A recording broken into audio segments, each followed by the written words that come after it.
It's, I think, extremely exciting. I think it's a bold move for the Nobel. It's no doubt going to generate controversy over what counts as literature, because it is a Nobel in literature.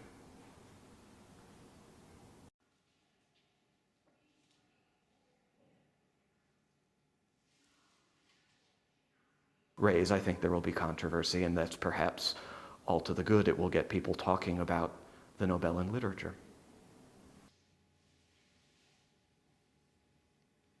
Nobel for.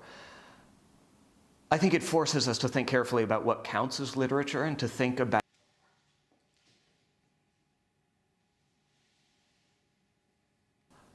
I think it's absolutely appropriate.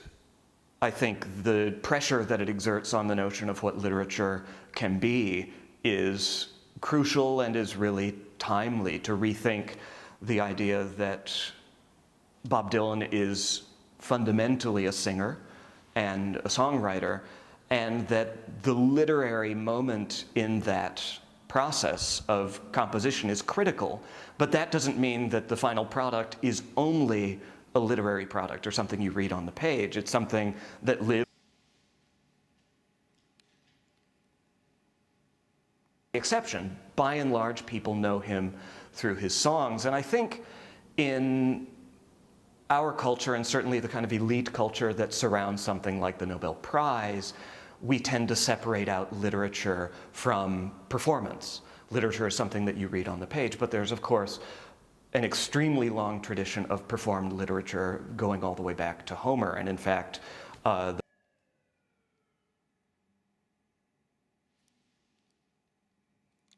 binary.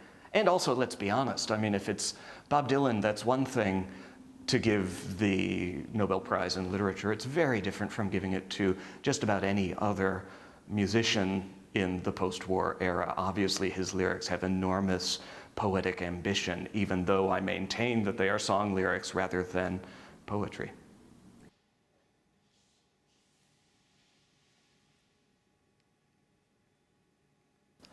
I think it was a brave move, or it was a bold move. I think they know that they're going to get a certain amount of backlash from some quarters for this.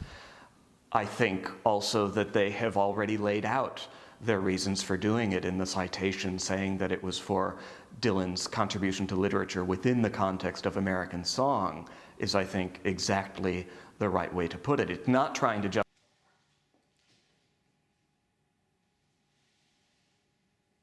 But also, he's been a fixture of academia for 40 years, largely because of the literary ambition of his lyrics. He's been taught in English departments really since the early 1970s, maybe even a little bit before.